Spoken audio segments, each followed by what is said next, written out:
അബ്രഹാമിൻ്റെയും ഇസഹാക്കിൻ്റെയും യാക്കോബിൻ്റെയും ആത്മീയ മക്കളെ, ദൈവജനമേ, നമ്മുടെ ജീവിതയാത്രയിൽ ദൈവം നൽകിയ അനവധി കഴിവുകളെയും അവസരങ്ങളെയും കുറിച്ച് നമുക്ക് എന്നും നന്ദിയുള്ളവരാകാം. നാം ഓരോരുത്തരും അവിടുത്തെ കരവിരുതുകളാണ്. അതുല്യരും മനോഹരരും ആണ് ഓരോരുത്തരും. പലപ്പോഴും എല്ലാം തികച്ചും ശരിയാക്കണം, പെർഫെക്ഷനിസം എന്ന ചിന്ത നമ്മെ ഭയത്തിൻ്റെ തടവറയിലാക്കുന്നു. നാം ആൾ ദൈവങ്ങളായി മാറരുത്. ഒരുപക്ഷെ അത് പരാജയത്തോടുള്ള ഭയമാകാം, അല്ലെങ്കിൽ മറ്റുള്ളവർ എന്ത് വിചാരിക്കും എന്ന ഉത്കണ്ഠയാകാം. ഈ തികഞ്ഞതാക്കാനുള്ള പെർഫെക്ഷനിസം, ആ ത്വര നമ്മെ പല തെറ്റുകളിലേക്കും ദൈവത്തിൻ്റെ പ്രവർത്തനങ്ങളിലേക്ക് കടക്കുന്നതിൽ നിന്നും തടയുന്നു എന്ന് തിരിച്ചറിയണം.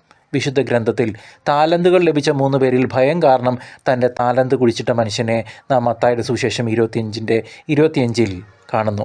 ദൈവം നമ്മിൽ നിന്ന് ആവശ്യപ്പെടുന്നത് സമ്പൂർണ്ണതയല്ല, മറിച്ച് വിശ്വസ്തതയും അനുസരണയും അവിടുത്തെ ആശ്രയിക്കാനുള്ള എളിമയുമാണ്. പൂർണ്ണ സമർപ്പണമാണ് പിതാവായ ദൈവം നമ്മിൽ നിന്ന് ആഗ്രഹിക്കുന്നത്. നമ്മുടെ വീഴ്ചകളിലും ബലഹീനതകളിലും അവിടുത്തെ കൃപ പൂർണ്ണമായി വെളിപ്പെടുന്നു എന്ന് വിശുദ്ധ പൗലോസ് നമ്മെ ഓർമ്മിപ്പിക്കുന്നു. കർത്താവ് പറയുന്നു, നിൻ്റെ അടുത്ത് എൻ്റെ കൃപ മതി.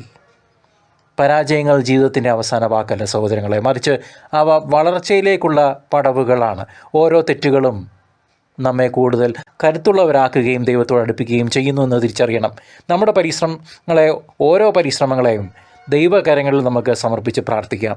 തെറ്റുകൾ വരുമെന്ന ഭയമില്ലാതെ കർത്താവ് താങ്ങിക്കൊള്ളും, കർത്താവ് കാത്തുകൊള്ളും എന്ന ചിന്തയിൽ അവിടുത്തെ ഹിതം നിറവേറ്റാൻ ധൈര്യത്തോടെ നമുക്ക് ഈ ദിവസം മുന്നോട്ട് പോകാം. ദൈവം നമ്മെ വിളിക്കുന്നത് ഒരു തികഞ്ഞ പ്രകടനത്തിനല്ല, മറിച്ച് അവിടുത്തെ സ്നേഹത്തിൽ ആശ്രയിച്ചുകൊണ്ടുള്ള ഒരു യാത്രയ്ക്കാണ്. ബലവാന്മാരെ, ആരോഗ്യം ഉള്ളവരെ സംരക്ഷിക്കാനും ഹീൽ ചെയ്യാനുമല്ല കർത്താവ് വന്നത്. ഞാൻ വന്നത് പാപികൾക്കും ചുങ്കക്കാർക്കും ആരോഗ്യമില്ലാത്തവർക്കും വേദനിക്കുന്നവർക്കും വേണ്ടിയാണ് എന്ന് കർത്താവ് വളരെ കൃത്യമായി പറയുന്നുണ്ട്. രോഗിക്കാണ് വൈദ്യനെ കൊണ്ട് ആവശ്യം. എന്ത് തിരിച്ചടികളുണ്ടായാലും ദൈവം നമ്മെ കൈവിടില്ല എന്ന് തിരിച്ചറിയണം. അതിനാൽ ഭയപ്പെടാതെ അവിടുത്തെ കൃപയിൽ ശരണപ്പെട്ട് നമുക്ക് ഇന്നത്തെ ദിവസം മുന്നോട്ട് പോകാം. ദൈവം നിങ്ങളെ ഓരോരുത്തരെയും സമ്പുഷ്ടമായി അനുഗ്രഹിക്കട്ടെ.